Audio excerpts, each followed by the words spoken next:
ئەزانی چی ڕوادات هەموو ڕۆژێکی مانگی ڕەمەزان؟ لە حەدیثێکی صحیح ابن ماجه هاتووە خۆشەویستی خوا فەرمێ صلى الله عليه وسلم إن لله عند كل فطر عتقاء وذلك في كل ليلة. ولا حديث صحيح جامع صغير شاتو ده فرميه ولله عتقاء من النار وذلك كل ليلة.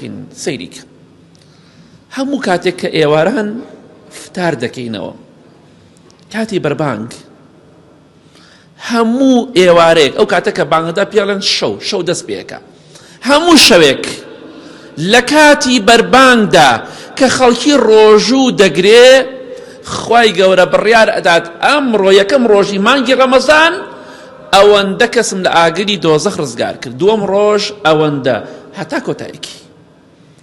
خوای گیانەوە کەسانەمان بگێڕی خەریکی نان خواردنی ڕۆژوو دەشکێنی خوا بڕیاری داوە لێت خۆش بێ لە ئاگر ڕزگارت کە لە ئاگری دۆزەخ. تەواو ئەمڕۆ ئەوەندە هەزار ئەوەندە ملیۆن کەس لە ئاگری دۆزەخ ڕزگاریان کرد. تەواو ئیتر یەک جار لە تەمەنتە لە هەموو تەمەنتا یەک جار ئەو بڕیارەت بۆ بدرێ کیفایەت. تەواو بەستە.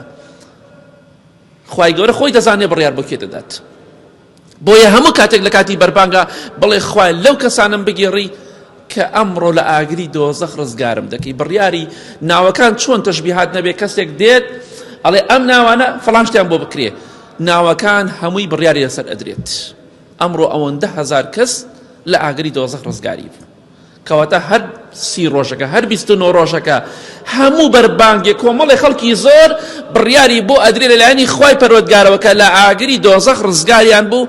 ئیتر دوای مردن تەواو ئەگەر 100 ساڵ دوای ئەو بڕیارەش بژی تەواو لە جەهەنەم ڕزگاری بوو. بۆیە بە ڕۆژوو بۆ دڵخۆش بە لە کاتی بەربانگیشا ئومێدە دوابێ لەو کەسەبی کە خوای گەورە لە ئاگری دۆزەخ ڕزگارت دەکە، عەفوت دەکا و لێت خۆشە بێ.